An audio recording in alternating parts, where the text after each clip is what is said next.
Welcome back to Veena's learning class. ഇത് നമ്മൾ 7ാം ക്ലാസ്സിലെ ബേസിക് സയൻസിൻ്റെ കുറച്ച് മോഡൽ ക്വസ്റ്റ്യനുകളാവും നിങ്ങളെ. ഇത് തന്നെ ആവണമെന്നില്ല കേട്ടോ. ക്വസ്റ്റ്യൻ നമുക്ക് പരീക്ഷയ്ക്ക് ചോദിക്കുന്നത് കുറച്ച് മോഡൽ ക്വസ്റ്റ്യനുകളാണ്. കാരണം നമ്മൾ അറിഞ്ഞിരിക്കേണ്ട എങ്ങനെയൊക്കെയാണെന്നൊക്കെ. ഇതുവരെയുള്ള മൊത്തം ചാപ്റ്ററോടാവും നിങ്ങളെ ഈ ആനുവൽ എക്സാം എന്ന് വെച്ച് കഴിഞ്ഞാൽ അതിനകത്തിലെ ഓണപ്പരീക്ഷയുടെയും ക്രിസ്മസ് പരീക്ഷയുടെയും ഒക്കെ കുറച്ച് മാർക്കിന് കാണും. ക്രിസ്മസ് പരീക്ഷ കഴിഞ്ഞിട്ടുള്ളതിലായിരിക്കും കൂടുതൽ ചോദ്യങ്ങൾ വരുന്നത് കേട്ടോ. അപ്പോൾ നമുക്ക് നോക്കിക്കേ. ഒന്നാമത്തെ ചോദ്യം തന്നെ, താപം കടത്തിവിടുന്ന വസ്തുക്കളെ എന്താണ് പറയുന്നത്? താപം കടത്തിവിടുന്ന വസ്തുക്കളെ സുജാലകങ്ങൾ എന്നാണ്. Materials which can allow heat to pass through are called good conductor. പരീക്ഷയ്ക്ക് എന്തായാലും ചോദിക്കും കുഞ്ഞുങ്ങളെ, ഗുഡ് കണ്ടക്ടറും പുവർ കണ്ടക്ടറും തമ്മിലുള്ള ഡിഫറൻസോ എന്തെങ്കിലും ഒരു ചോദ്യം കാണും കേട്ടോ. മെറ്റീരിയൽസ് കറണ്ട് പാസ് ചെയ്യുന്ന കടത്തി വിടുന്നതിന് അല്ലേ എന്താ പറഞ്ഞ സുജാലകങ്ങൾ അല്ലെങ്കിൽ ഗുഡ് കണ്ടക്ടർ. എന്നാൽ കടത്തി വിടാത്തവയെ നമ്മൾ കുചാലകങ്ങൾ. മറ്റേത് സൂവും ഇത് കൂവാണ്, തിരിഞ്ഞു പോകല്ലേ. സുചാലകങ്ങളിൽ നിന്നും കുചാലകങ്ങളിൽ നിന്നും, അതായത് ഗുഡ് കണ്ടക്ടർ എന്നും പുവർ കണ്ടക്ടർ എന്നും കേട്ടോ. Cannot allow heat to pass poor conductor. അതിനൊരു 5-6 എക്സാമ്പിൾ പഠിച്ചു വെച്ചേക്കണം. മിനിമം ഒരു 3 പഠിച്ചു വെച്ചേക്കണം കേട്ടോ.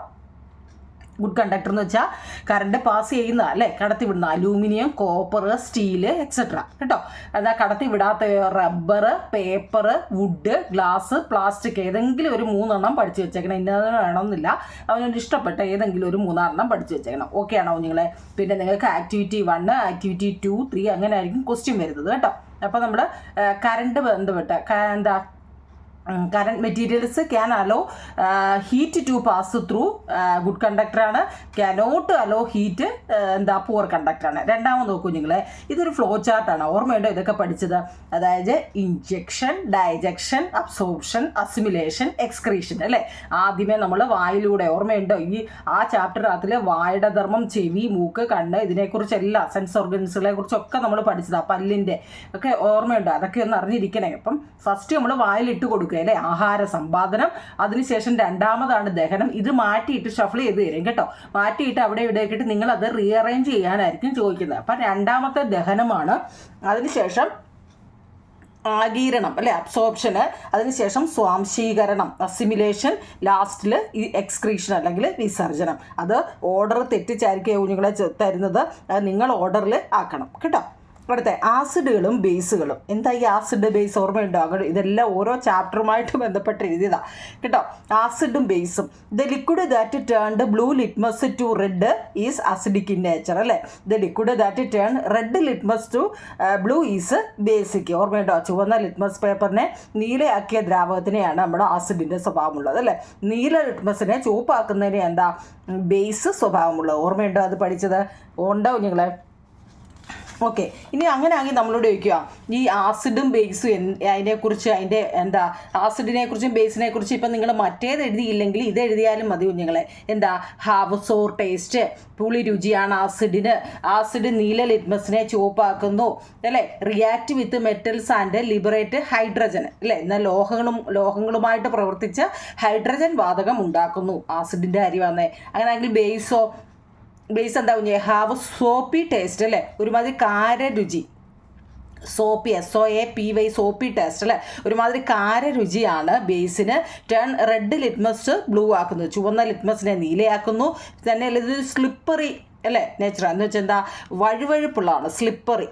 SLIPPERY, slippery nature. ഓർമ്മയുണ്ടോ? ഈ 3 കേട്ടോ. എല്ലാ ചാപ്റ്ററിൻ്റെയും പ്രധാനപ്പെട്ട, കാരണം ഒരു ബേസ് എന്ന കുഞ്ഞുങ്ങളെ ഇതിൽ ഉദ്ദേശിക്കുന്നത് ഓരോ ചാപ്റ്ററും. ഒന്നാമത്തെ നമ്മൾ കണ്ടക്ടറും ഇൻസുലേറ്ററും തങ്ങളിൽ ഒന്നാമത്, രണ്ടാമത്തെ നമ്മുടെ ആഹാരം കഴിക്കുന്നതിനെ കുറിച്ചൊക്കെ ആയിരുന്നു. മൂന്നാമത്തെ ആസിഡും ബേസ് എന്താണെന്നും അത് അതിൻ്റെ 3 യൂസസുകളെ കുറിച്ചോ ആസിഡ് ബേസ് ചെയ്ത് എന്ത് ചോദിച്ചാലും നിങ്ങൾ ഇതിങ്ങനെ എഴുതിയാൽ മതി കേട്ടോ.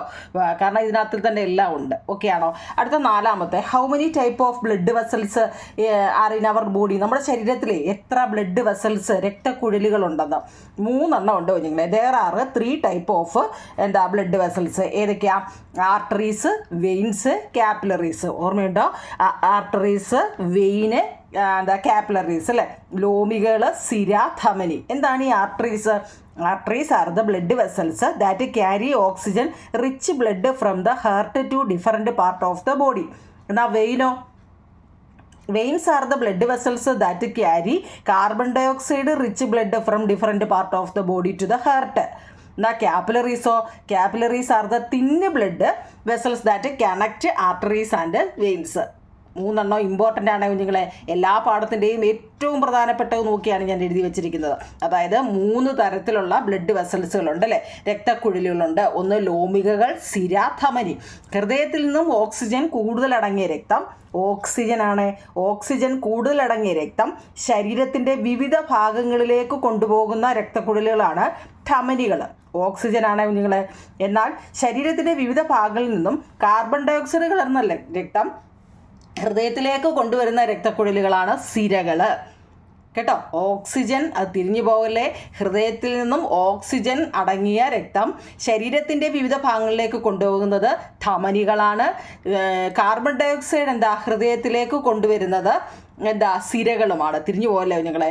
സിരകളെയും ധമനികളെയും തമ്മിൽ ബന്ധിപ്പിക്കുന്ന ഒരു നേർത്ത രക്തക്കുഴലുകളാണ് ഈ ലോമികകൾ എന്ന് പറയുന്നത്. കാപ്പിലറീസ് അല്ലേ, സിരകളെയും ധമനികളെയും തമ്മിൽ ബന്ധിപ്പിക്കുന്ന നേർത്ത രക്തക്കുഴലുകളെ കുഞ്ഞുങ്ങൾ പറയുന്നത് ലോമികകൾ. അത് തിരിഞ്ഞു പോകല്ലേ ആ 3 എണ്ണം. ഓക്കെ ആണല്ലോ. അടുത്ത വാഹനങ്ങൾ മൂലമുണ്ടാകുന്ന വായുമലിനീകരണം നമുക്ക് എങ്ങനെയൊക്കെ തടയാം? വാഹനങ്ങൾ മൂലമുണ്ടാകുന്ന ഇത് നമ്മൾ പഠിച്ച ഓർമ്മയുണ്ടോ? എങ്ങനെയൊക്കെ കുഞ്ഞുങ്ങളെ? How can limit air pollutions due to vehicle? നമുക്കൊന്നുകിൽ സൈക്കിൾ പോലെയുള്ള വാഹനങ്ങൾ ഉപയോഗിക്കുക. Use vehicle like bike, cycle അല്ലേ. വാഹനങ്ങളുടെ ഉപയോഗം പരമാവധി കുറയ്ക്കുക. ഞാൻ ഏറ്റവും ചെറുത് കണ്ട് 3 എണ്ണം എഴുതി വെച്ചേക്കുക കേട്ടോ. എൻ്റെ നോട്ടിൻ്റെ പ്രത്യേകത വെച്ച് കഴിഞ്ഞാൽ എത്രത്തോളം സിമ്പിളാക്കാവോ കേട്ടോ. നിങ്ങൾക്ക് പഠിക്കാൻ എളുപ്പത്തിന് വേണ്ടിയാണ്. വാഹനങ്ങളുടെ ഉപയോഗം പരമാവധി കുറയ്ക്കുക, minimise the use of vehicle. പൊതുവാഹനങ്ങൾ ഉപയോഗിക്കുക അല്ലേ. ട്രെയിന്, ബസ് ഇതൊക്കെ കൂടുതലായിട്ട് നമ്മൾ ഉപയോഗിക്കുക. Use public vehicle must be encouraged over private vehicle കേട്ടോ. അപ്പം ആ 3 എണ്ണം അങ്ങ് പഠിക്കണേ കുഞ്ഞുങ്ങളെ. ഇനി കുറേ വൺ വേർഡായിട്ട് ഞാനങ്ങ് തന്നിരിക്കുക, നോക്കണേ. ഇത് നിങ്ങൾക്ക് മാച്ച് ദ ഫോളോയിങ്ങിനും ഒക്കെ ചെയ്യും. ഇപ്പം കുഞ്ഞുങ്ങൾ ഇൻഫാൻറ്റ് മിൽക്ക് ടീത്ത് ആണെങ്കിൽ അഡൽട്ട് എന്തായിരിക്കും നിങ്ങളെ? അഡൽട്ട് പെർമനൻറ്റ് ടീത്ത് ആയിരിക്കും. മിൽക്ക് ടീത്ത് എന്ന് വെച്ചാൽ പാൽപ്പല്ലുകൾ. മലയാളവും ഇംഗ്ലീഷും എഴുതിയിട്ടുണ്ട് കേട്ടോ. ഇൻഫാൻ്റ് എന്ന് വെച്ചാൽ കുഞ്ഞുങ്ങൾ, മിൽക്ക് ടീത്ത് പാൽപ്പല്ലുകളാണെങ്കിൽ അഡൽട്ട് അല്ലേ. നമ്മൾ മുതിർന്ന ആൾക്കാർ എന്തായിരിക്കും? പെർമനൻറ്റ് ടീത്ത്, സ്ഥിരദന്തങ്ങളാണ്. അതുപോലെ പാങ്ക്രിയാസ് ഗ്ലാൻഡ്, ആഗ്നേയ ഗ്രന്ഥി പാങ്ക്രിയാസ് ജ്യൂസ് ആയിരിക്കും അല്ലേ, ആഗ്നേയ രസമാണ്. എന്നാൽ ലിവർ ബൈലാണ്, കരള് പിത്തരസം. ഇതൊക്കെ നമുക്ക് ഈ വരച്ച് തന്നെ ഇപ്പോൾ പാങ്ക്രിയാസ് ഗ്ലാൻഡ് എന്ന് ചോദിച്ചിട്ട് പാങ്ക്രിയാസ് ജ്യൂസ് എന്നിട്ട് ലിവറിന് വന്നിട്ട് വരച്ച് തരും. അവിടെ നിങ്ങൾ എന്തുവാന്ന് വെച്ചാൽ എഴുതണമെന്ന് മനസ്സിലായോ? കരൾ അല്ലേ, ലിവർ എന്ന് വെച്ചാൽ കരള് പിത്തരസം. ഇനി ഓരോന്നിൻ്റെയും റെസ്പിറേഷൻ ഇതിലേക്കൂടാണ് നമ്മൾ ഈ ശ്വസനം നടത്തുന്നത്. മനുഷ്യൻ ശ്വാസകോശത്തിൽ വെച്ചാണ് അല്ലേ, ഹ്യൂമൻ ലങ്സ്. ഫിഷ് അതിൻ്റെ ഗിൽസ്, ചെകിള പൂക്കളിൽ വെച്ചാണ് മത്സ്യം ശ്വസിക്കുന്നത്. എർത്ത് വോംസ് മണ്ണിര അതിൻ്റെ ഈർപ്പമുള്ള ത്വക്ക്, moist skin. Spider book lungs അല്ലേ, ചിലന്തി എപ്പോഴും അതിൻ്റെ ലങ്സിൽ വെച്ചുമായിരിക്കും കേട്ടോ. ഇനി അന്തരീക്ഷ വായുവിൽ ഏറ്റവും കൂടുതലുള്ള വാതകം ഏതാവും നിങ്ങളെ? അന്തരീക്ഷത്തിൽ ഏറ്റവും കൂടുതലുള്ളത് നൈട്രജനാണ്. ഓർമ്മയുണ്ടോ അതൊക്കെ? ഓക്കെ. ഇനി ആസിഡുകളുടെ ഉപയോഗത്തെക്കുറിച്ചാവും നിങ്ങൾ. ആസിഡുകളുടെ ഉപയോഗം നോക്കിക്കേ. കുറേ ആസിഡുകളുടെ പേര് നമ്മൾ ചാപ്റ്ററിൽ പഠിച്ചിട്ടുണ്ടായിരുന്നല്ലേ. എന്തൊക്കെയാണ് നോക്കിക്കേ. അസറ്റിക് ആസിഡ് എന്തിനാണ് നിങ്ങളെ? വിനാഗിരിയൊക്കെ നിങ്ങളുടെ വീട്ടിലുണ്ടോ? വിനാഗിരി നമ്മൾ അച്ചാറിനകത്തിലും ബീഫൊക്കെ വേവിക്കാൻ വിനാഗിരി ഒഴിക്കുന്നുണ്ടല്ലേ, വിനാഗിരി. ഓക്കെ. സൾഫ്യൂരിക് ആസിഡ് എന്ന് വെച്ചാൽ രാസവള നിർമ്മാണത്തിനാണ്, രാസവളം, കെമിക്കൽ ഫെർട്ടിലൈസർ അല്ലേ. ഫോമിക് ആസിഡ് എന്ന് വെച്ചാൽ റബ്ബറിൻ്റെ പാല് കട്ടിയാവാൻ വേണ്ടി ഉപയോഗിക്കുന്ന ആസിഡാണ് ഫോമിക് ആസിഡ് കേട്ടോ. സിട്രിക് ആസിഡ് എന്ന് വെച്ച് കഴിഞ്ഞാൽ പാനീയങ്ങളൊക്കെ നിർമ്മിക്കാം, നമുക്ക് കുടിക്കാനുള്ള തണുത്ത വെള്ളമൊക്കെ ഇല്ലേ, അതൊക്കെ ഉപയോഗിക്കാൻ വേണ്ടി നമ്മൾ ഉപയോഗിക്കുന്നത് സിട്രിക് ആസിഡ്. അപ്പം നമ്മൾ ഈ പറഞ്ഞെങ്കിലും ഇപ്പോൾ ആപ്പിളിൽ അടങ്ങിയിരിക്കുന്ന ആസിഡ് ഏതാവും നിങ്ങളെ? Malic acid. ഇതൊക്കെ ഓർമ്മയുണ്ടോ? ആസിഡിൻ്റെ പാഠത്തിൽ നമ്മൾ കുറേ ആസിഡുകളെ കുറിച്ച് പഠിച്ചു, ബേസുകളെ കുറിച്ചും പഠിച്ചതാണ് അല്ലേ. അപ്പം ആപ്പിളിനകത്തുള്ളത് മാലിക് ആസിഡാണ്. നാരങ്ങ സിട്രിക് ആസിഡ്. പുളിക്കകത്തിൽ ടാർട്ടാറിക് ആസിഡ്. എല്ലാം മലയാളം എഴുതി വെച്ചേക്കുന്നത് നിങ്ങൾക്ക് പഠിക്കാൻ കേട്ടോ, എളുപ്പത്തിന് വേണ്ടിയാണ്. അപ്പോൾ ഇംഗ്ലീഷ് ചിലപ്പോൾ ചില കുട്ടികൾക്ക് വായിക്കാൻ പറ്റുന്നില്ല. അപ്പോൾ ടാർട്ടാറിക് ആസിഡ് എന്നൊക്കെ എന്തൊക്കെയോ വായിക്കും കേട്ടോ. അതുകൊണ്ടാണ് ഞാൻ മലയാളം എഴുതി വെച്ചാൽ പഠിക്കാൻ. പുളി അല്ലേ, ടർമറിക് നോക്കിയേ, ടാർട്ടാറിക് ആസിഡ്. തക്കാളി ഓക്സാലിക് ആസിഡ്. അപ്പോൾ ഈ ആസിഡുകളെ കുറിച്ചാണ് നമ്മൾ പഠിക്കുന്നത്. ഓരോ ആസിഡിൻ്റെയും ഉപയോഗങ്ങൾ. ഇപ്പോൾ അസറ്റിക് ആസിഡിൻ്റെ ഉപയോഗം എന്ന് വെച്ചാൽ വിനാഗിരി ഉണ്ടാക്കാൻ അല്ലേ, സൾഫ്യൂരിക് ആസിഡ് രാസവളം ഉണ്ടാക്കാൻ, ഫോമിക് ആസിഡ് റബ്ബർ പാല് കട്ടിയാക്കാൻ വേണ്ടി, സിട്രിക് ആസിഡ് പാനീയങ്ങൾ ഉപയോഗിക്കും. ഇനി ഈ ഓരോ ഫ്രൂട്ട്സിനകത്തിൽ ഓരോ ആസിഡുകൾ അടങ്ങിയിട്ടുണ്ട്. ആപ്പിള് മാലിക് ആസിഡ്, നാരങ്ങ സിട്രിക് ആസിഡ്, പുളി ടാർട്ടാറിക് ആസിഡ്, തക്കാളി ഓക്സാലിക് ആസിഡ്. അങ്ങനെയെങ്കിൽ ആസിഡ് കുറെ പറഞ്ഞു. എന്നാൽ ബേസോ നിങ്ങളെ ബേസ് നോക്കിയേ, കാൽസ്യം ഹൈഡ്രോക്സൈഡ് എന്ന് പറയുന്ന ബേസ് അല്ലേ. എന്തിനാ? മണ്ണിൻ്റെ അസിഡിറ്റി മാറ്റാൻ അല്ലേ, അസിഡിറ്റി മാറാൻ വേണ്ടിയാണ് കാൽസ്യം ഹൈഡ്രോക്സൈഡ്. സോഡിയം ഹൈഡ്രോക്സൈഡോ പേപ്പർ, റയോൺ എന്നിവ ഉണ്ടാക്കാൻ വേണ്ടിയാണ് സോഡിയം ഹൈഡ്രോക്സൈഡ്. പൊട്ടാസ്യം ഈ ബേസുകളെന്നിൻ്റെ പ്രത്യേകത എല്ലാം ഹൈഡ്രോക്സൈഡ് ഇല്ലേ വന്നേ, നോക്കിക്കേ അല്ലേ. Calcium hydroxide, sodium hydroxide, potassium hydroxide, magnesium hydroxide അല്ലേ. ഇതൊക്കെ മരുന്നുകൾ ഉണ്ടാക്കാനാണ് മഗ്നീഷ്യം ഹൈഡ്രോക്സൈഡ് ഉപയോഗിക്കുന്നത്. ഈ 4 വളരെ ഇമ്പോർട്ടൻ്റ് ആണ്. കാൽസ്യം, സോഡിയം, പൊട്ടാസ്യം, ഈ 4 നമ്മുടെ കെമിസ്ട്രിയിലെ ആൾക്കാരാട്ടോ. ബേസ് ആസിഡും ബേസും കെമിസ്ട്രിയാണ്. അതിനകത്തിലെ നായകന്മാരാണ് സത്യത്തിൽ. ഇവർ 4 ഇല്ലാത്ത ഒരു കാര്യമില്ല അല്ലേ. അപ്പോൾ നമ്മൾ ഈ 4 പേരും ബേസുകളാണ് കേട്ടോ. എന്തോത്തിനൊക്കെ ഉപയോഗിക്കുന്നത് നമ്മൾ പറഞ്ഞു. ഇനി ടെസ്റ്റ് നിങ്ങൾക്ക് തന്നിട്ടുണ്ടോ നിങ്ങൾ ഈ ജൈവവളം, ഓർഗാനിക് ഫെർട്ടിലൈസർ അല്ലേ, ബയോ ഫെർട്ടിലൈസറും കെമിക്കൽ ഫെർട്ടിലൈസറും തങ്ങളുടെ വ്യത്യാസം എന്താണെന്ന് തന്നിട്ടുണ്ട് കേട്ടോ. അത് വളരെ ഇമ്പോർട്ടൻ്റ് ആണ്. ഇനി പെസ്റ്റിസൈഡ്സുകൾ ഏതൊക്കെയാവും നിങ്ങളെ? 2 വിധം പെസ്റ്റിസൈഡ്സ് ഉണ്ട് അല്ലേ. ഒന്ന് ബയോ പെസ്റ്റിസൈഡ് എന്ന് വെച്ചാൽ ജൈവിക കീടനാശിനികളും, 2 കെമിക്കൽ പെസ്റ്റിസൈഡ്സ് എന്ന് വെച്ചാൽ രാസ കീടനാശിനികളും ഒക്കെയാണ്. ഒരു 10 പേര് ഞാൻ എഴുതി വെച്ചിട്ടുണ്ട്. 10 പേരല്ല, 10 ക്വസ്റ്റ്യൻ ആൻസർ എഴുതി വെച്ചിട്ടുണ്ട്. അപ്പം നമ്മൾ അതായത് 1ാമത്തെ പാഠം മുതലാണ് കുഞ്ഞുങ്ങളെ ചോദിക്കുന്നത്. അതായത് നമ്മൾ പഴങ്ങൾ, പച്ചക്കറികൾ, ധാന്യങ്ങൾ എന്നിവ കൃഷി ചെയ്യുമ്പോൾ നമ്മുടെ ലക്ഷ്യം എന്തായിരിക്കണമെന്നാ? എന്തൊക്കെയായിരിക്കും കുഞ്ഞുങ്ങളെ? അത് വേഗം ഫലമുണ്ടാകണോ, നല്ല വിത്ത് ലഭിക്കണമെന്നൊക്കെ അല്ലേ. വിത്ത് എവിടെയാണ് ഉണ്ടാകുന്നതെന്ന് ചോദിച്ചാൽ വിത്ത് ഫലങ്ങളിൽ നിന്നുമാണ് വിത്ത് ഉണ്ടാകുന്നത്. ഇതൊക്കെ റഫായിട്ടൊന്ന് അറിഞ്ഞിരിക്കണം. മുമ്പ് ഞാൻ പറഞ്ഞായിരുന്നല്ലോ, പതിവയ്ക്കൽ അല്ലെങ്കിൽ ലെയറിങ് എന്നാൽ എന്താണ്?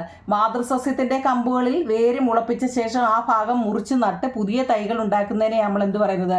ലെയറിങ് അല്ലേ.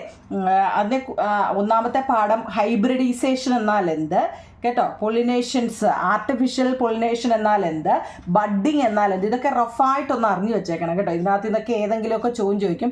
ഞാൻ പറഞ്ഞില്ല, ഇപ്പോൾ ഈ ജൈവവളവും രാസവളവും തമ്മിലുള്ള വ്യത്യാസം എന്താണെന്നത് ഉറപ്പായിട്ടും ചോദിക്കുന്നുണ്ട്. ഈ ജൈവവളം എന്ന് വെച്ചാൽ നമ്മൾ ഈ ജൈവവസ്തുക്കളിൽ നിന്നും കിട്ടുന്ന നമ്മുടെ വീട്ടിലുള്ള നമ്മൾ ഈ തൂത്തുവാരിയൊക്കെ കൂട്ടിയിടുന്ന അങ്ങനെയൊക്കെയുള്ള വേസ്റ്റുകളാണ് ഈ ജൈവവളങ്ങൾ ഉദ്ദേശിക്കുന്നത്.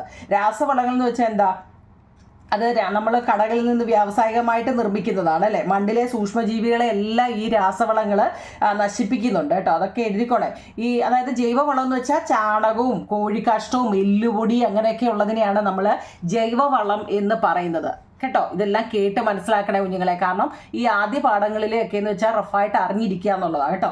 രാസവളങ്ങൾ ഏതൊക്കെയാണ് കുഞ്ഞുങ്ങളെ? രാസവളങ്ങൾ ഇതെല്ലാം നമ്മുടെ 1ാമത്തെ, അതായത് നിങ്ങൾക്ക് എന്തെങ്കിലും ഡൗട്ട് ഉണ്ടെങ്കിൽ എൻ്റെ ചാനലിനകത്ത് ലബീനാസ് ലേണിംഗ് ക്ലാസ് എടുത്തിട്ട് നിങ്ങൾ ആ ചാനൽ സ്ക്രോൾ ചെയ്ത് നോക്കുക. നിങ്ങൾക്ക് ഏതാണോ അറിയാൻ വയ്യാത്തത്, ഏത് ചാപ്റ്ററാണോ വേണ്ടുന്നത്, അതിപ്പം സയൻസും സോഷ്യലും മാത്സും ഒക്കെ ഇട്ടിട്ടുണ്ട് കേട്ടോ. നിങ്ങളത് കയറി ഏത് ചാനലാണോ എല്ലാം ഒന്ന് ഓടിച്ചിട്ട് നോക്കാമെങ്കിലുണ്ടല്ലോ, എല്ലാത്തിനെക്കുറിച്ചും നിങ്ങൾക്കൊരു ഒരു ബേസ് കിട്ടും. എന്ന് വെച്ചാൽ ഇവിടെ രാസവളവും ജൈവവളത്തിനെ കുറിച്ചാവും നിങ്ങളെ പറഞ്ഞത്.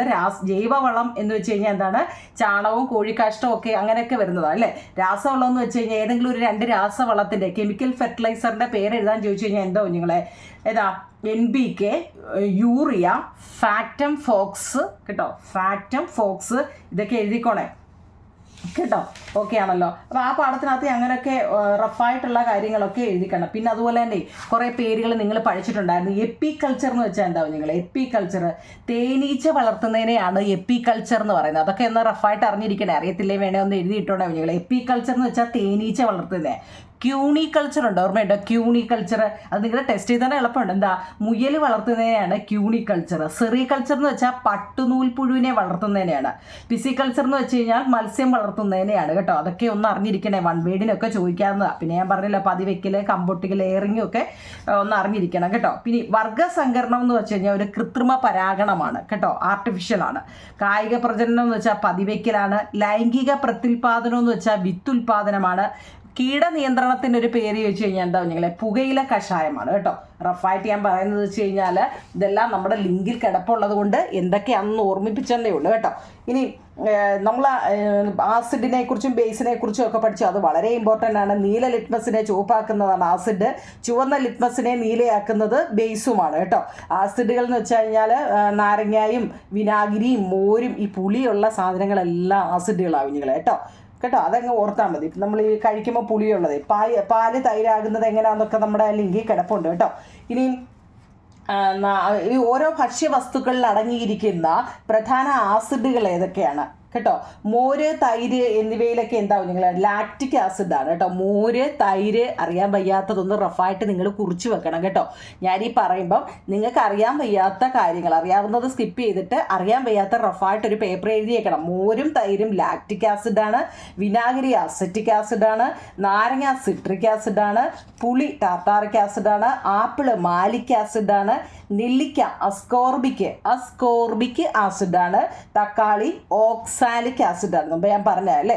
ഈ ആസിഡ് നമ്മുടെ ശരീരത്തിൽ വീണ് കഴിഞ്ഞാൽ നൽകേണ്ട പ്രഥമ ശുശ്രൂഷ എന്താവും നിങ്ങളെ? ആ ആസിഡ് ശരീരത്തിൽ വീണാൽ പെട്ടെന്ന് തന്നെ ആ വീണ ഭാഗത്ത് തണുത്ത വെള്ളം കുറച്ച് സമയം എന്ത് ചെയ്യണം? ഒഴിക്കണം കേട്ടോ. അതൊക്കെ നമ്മൾ പഠിച്ചതാണ്. ഓക്കെ ആണല്ലോ. ബേസിൻ്റെ ആസിഡിൻ്റെയും ബേസിൻ്റെയും ഉപയോഗങ്ങൾ അതിപ്പോൾ ഞാൻ ക്വസ്റ്റ്യൻ ആൻസറിൽ പറഞ്ഞതാണ് കേട്ടോ. പിന്നെന്താ, അപ്പോൾ അത്രയും ആ പാഠത്തിനകത്ത് എത്രയൊക്കെ മതി കുഞ്ഞുങ്ങളെ. ഒന്നാമത്തെ പാഠത്തിനകത്തിലാണ് കേട്ടോ. ഇനി അടുത്ത അതുപോലെ തന്നെ ഇലക്ട്രിസിറ്റിയുടെ ഉപയോഗങ്ങൾ, സോഴ്സസ് ഓഫ് ഇലക്ട്രിസിറ്റി കേട്ടോ. ഇലക്ട്രിക് സെൽ എന്നാൽ എന്ത്, ഇലക്ട്രിസിറ്റി, ഇലക്ട്രിക് സർക്യൂട്ട് എന്നാൽ എന്താണ് കേട്ടോ, ഇമ്പോർട്ടൻ്റ് ആണ്. ഇനി പേപ്പർ പിന്നെ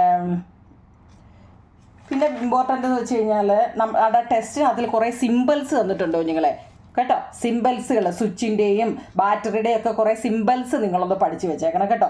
കാരണം പുതിയ ടെസ്റ്റിലെ പുതിയ ആനുവൽ ക്വസ്റ്റ്യൻ ആൻസറുകളാണ്. നമുക്ക് എങ്ങനെ വരുമെന്നൊന്നും അറിയില്ല, പുതിയ രീതിയിലല്ലേ. അപ്പോൾ ഇനി ജനറേറ്ററിൻ്റെ ഉപയോഗങ്ങൾ എന്തെല്ലാമാണ്, നമുക്ക് പെട്ടെന്നൊരു ഷോക്ക് അടിച്ചു കഴിഞ്ഞാൽ, ഇലക്ട്രിക് ഷോക്ക് അടിച്ചു കഴിഞ്ഞാൽ എന്താണ് അതിൻ്റെ പ്രതിവിധി, ഇതെല്ലാം നമ്മുടെ ലിങ്കിൽ കിടപ്പുള്ളത് കൊണ്ടാണ് ഞാൻ വീണ്ടും എഴുതാഞ്ഞത് കേട്ടോ. അപ്പം ഈ മൂന്നാമത്തെ ചാപ്റ്റർ ആവും നിങ്ങളെ. ഈ പറഞ്ഞതിൽ എന്തെങ്കിലും സംശയം ഉണ്ടെങ്കിൽ നിങ്ങൾ ആ ചാനൽ എടുത്ത് നോക്കണേ കേട്ടോ. പിന്നെ അടുത്ത നാലാമത്തെ പാഠം എന്ന് വെച്ച് കഴിഞ്ഞാൽ ലൈറ്റ് റിഫ്ലക്ഷൻ അല്ലേ. എന്ന് വെച്ച് കഴിഞ്ഞാൽ പ്ലെയിൻ മിററിനെ കുറിച്ച് ഓർമ്മയുണ്ടോ? മിററുകളുടെ പാഠം ഓർമ്മയുണ്ടോ നിങ്ങളെ? Light, angle of incident, angle of reflection കേട്ടോ. അതൊക്കെ ഒന്ന് നോക്കണേ. ലൈറ്റ് പൊല്യൂഷനെ കുറിച്ച് അത് അങ്ങനെയൊക്കെയുള്ള ലൈറ്റുമായിട്ട് ബന്ധപ്പെട്ട കേട്ടോ. അതായത്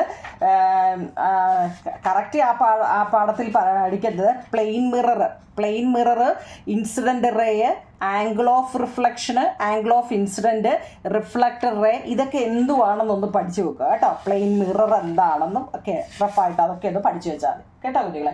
അടുത്ത അഞ്ചാമത്തെ പാഠത്തിനകത്തിൽ നമ്മുടെ ഹ്യൂമൻ ബോഡി, നമ്മുടെ ചാനലിൽ കിടപ്പുണ്ട്. പല്ലിനെ, ടീത്തിനെ കുറിച്ച്, ടങ്കിനെ കുറിച്ചും ഒക്കെ പ്രധാനപ്പെട്ടതൊക്കെ അത് അത് ഇമ്പോർട്ടൻ്റ് കേട്ടോ. പിന്നെ ഇൻസ്പിറേഷൻ ഇൻ പ്ലാന്റ്സിൽ എങ്ങനെയാണെന്നും ഒക്കെ കേട്ടോ. ശ്വാസം എന്ന് വെച്ചാൽ ആഹാരം സംബന്ധമായിട്ടുള്ള ചോദ്യങ്ങളാണ് അതിനകത്ത് കൂടുതൽ. ഇൻഹലേഷനും എക്സ്ഹലേഷനും എന്താണ് കേട്ടോ. ഇൻഹലേഷനും എക്സ്ഹലേഷനും ഒക്കെ എന്തുവാന്ന് ഓർമ്മയുണ്ടോ നിങ്ങളെ? ദന്തക്ഷയം വന്നു കഴിഞ്ഞാൽ, പല്ലിന് എന്തെങ്കിലുമൊക്കെ കംപ്ലൈൻറ്റ് വന്നു കഴിഞ്ഞാൽ എന്തൊക്കെ ചെയ്യണമെന്നും, ശ്വസനം എന്നാൽ എന്താണെന്നും, അതായത് ഇൻഹലേഷനും എക്സ്ഹലേഷനും വെച്ചാൽ എന്താ നിങ്ങളെ? ഉച്ഛ്വാസവും നിശ്വാസവും എന്താണെന്ന് കേട്ടോ.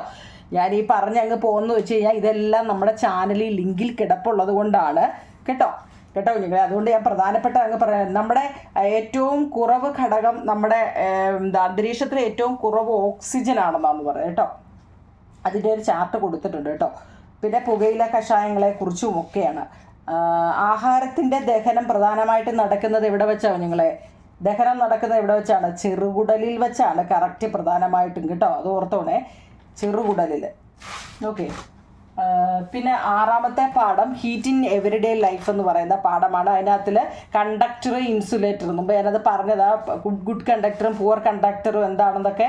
പിന്നെ റേഡിയേഷൻ എന്നാൽ എന്താണ് കേട്ടോ. ടെമ്പറേച്ചർ എന്നാൽ എന്താണ്, ലാൻഡ് ബ്രീസും സീ ബ്രീസും തമ്മിലുള്ള ഡിഫറൻസ് എന്തെല്ലാം. ഓക്കെ, വളരെ കുറച്ച് മാത്രമേ ഞാൻ പറയുന്നുള്ളൂ.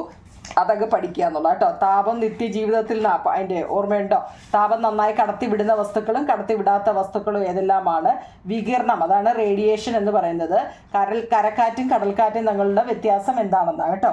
കുജാലകങ്ങളും സുജാലകങ്ങളും ഏതൊക്കെയാണെന്നും എന്തുവാണെന്നും പഠിച്ചു വെച്ചേക്കണം കേട്ടോ. ഓക്കെ, 7ാമത്തെ ചാപ്റ്റർ എന്ന് വെച്ചാൽ മനുഷ്യ ശരീരം ഒരു വിസ്മയം, ഹ്യൂമൻ ബോഡിയെ വണ്ടർ എന്ന് പറയുന്നത്. അതിനകത്തിലെ വൃക്കകൾ കേട്ടോ, വൃക്കകളെ കുറിച്ചും കൗമാരവും ആരോഗ്യവും എന്താണ്. എന്തോ ഈ കൗമാരകാലം എന്ന് വെച്ച് കഴിഞ്ഞാൽ ഓർമ്മയുണ്ടോ നിങ്ങളെ? 10 മുതൽ 19 വയസ്സ് വരെയുള്ള കാലത്തിനെയാണ് നമ്മൾ കൗമാരകാലം എന്ന് പറയുന്നത്. ഓർമ്മയുണ്ടോ? അതൊക്കെ കൗമാരകാലത്തെക്കുറിച്ചൊക്കെ പഠിച്ച ആ പാഠം നമ്മൾ പഠിപ്പിച്ചതാണ്. ഓർമ്മയുണ്ടോ നിങ്ങളെ? ഓർമ്മയുണ്ടോ? അതുപോലെ തന്നെ മെൻസുറേഷന് നെർവ് സിസ്റ്റംസ്, എക്സ്ക്രീറ്ററി നാഡീവ്യവസ്ഥകളെക്കുറിച്ചൊക്കെ പഠിച്ചതല്ലേ കേട്ടോ. മെൻസ്ട്രൽ കപ്പ് ഉപയോഗിക്കുന്നതിൻ്റെ ഇപ്പോഴുള്ള കുട്ടികൾ മെൻസ്ട്രൽ കപ്പ് ഉപയോഗിക്കണമെന്ന് പറഞ്ഞാൽ എന്തുകൊണ്ടാണെന്നും ലൈംഗിക ചൂഷണത്തെക്കുറിച്ചും കൗമാരകാലത്തെക്കുറിച്ചും ഒക്കെ നമ്മുടെ ചാനലിൽ കിടപ്പുണ്ട്. പിന്നെ ആകാശവിസ്മയങ്ങൾ, 8ാമത്തെ ചാപ്റ്റർ ആകാശവിസ്മയങ്ങളെക്കുറിച്ചാണ്. അതിനകത്തിൽ നമ്മൾ സൂര്യഗ്രഹണത്തെക്കുറിച്ചും ചന്ദ്രഗ്രഹണത്തെക്കുറിച്ചും ഒക്കെ പറഞ്ഞതാണ് അല്ലേ. വൃത്തിക്ഷയം ഓർമ്മയുണ്ടോ? വൃത്തിക്ഷയം, വെളുത്ത പക്ഷവും കറുത്ത പക്ഷവും എന്നൊക്കെ പറഞ്ഞു അല്ലേ. അതായത് വാണ്ടേഴ്സ് ഓഫ് സ്കൈ എന്ന് പറയുന്ന പാഠമാണ്. ഞാൻ ഈ സ്പീഡിൽ എവിടെ പോവാന്ന് നിങ്ങൾക്കൊരു ഇത് എവിടെ ഒന്നും ഞങ്ങൾക്ക് എന്താ അറിയത്തുമില്ല, ഒന്നുമില്ല. ഞാൻ സ്പീഡിൽ എവിടെ പോവാന്ന് നിങ്ങൾക്കൊരു തോന്നില്ലേ. കാരണം എല്ലാ ചാപ്റ്ററിൻ്റെയും ലിങ്ക് നമ്മുടെ ഗ്രൂപ്പിലുണ്ട് കുഞ്ഞുങ്ങളെ കേട്ടോ. അതുകൊണ്ട് ഏതൊക്കെ വേണം എന്ന് ഒന്ന് എടുത്ത് പറഞ്ഞതേ ഉള്ളൂ കേട്ടോ. സോളാർ എക്ലിപ്സും ലൂണാർ എക്ലിപ്സും എന്താണെന്ന് അറിഞ്ഞിരിക്കണം കേട്ടോ. ഇലക്ട്രിക് വെഹിക്കിളിൻ്റെ ഉപയോഗം എന്തെല്ലാമാണ് കേട്ടോ. ഇലക്ട്രിക് വെഹിക്കിളിൻ്റെ ഉപയോഗം എന്താണെന്നൊക്കെ ഒന്ന് അറിഞ്ഞിരിക്കണം. ചുരുക്കം പറഞ്ഞാൽ എല്ലാം നമ്മുടെ ചാനലിൽ കിടപ്പുണ്ട്. നിങ്ങൾ എന്തെങ്കിലും സംശയം ഉണ്ടെങ്കിൽ നിങ്ങൾ ആ പാഠം എടുത്ത് നോക്കുക കേട്ടോ. എല്ലാ പാഠത്തിൻ്റെയും നോട്ട് നമ്മുടെ ചാനലിൽ കിടപ്പുണ്ട്. നിങ്ങളതെടുത്ത് നോക്കണേ കേട്ടോ. ഓക്കെ നിങ്ങളെ, താങ്ക് യു.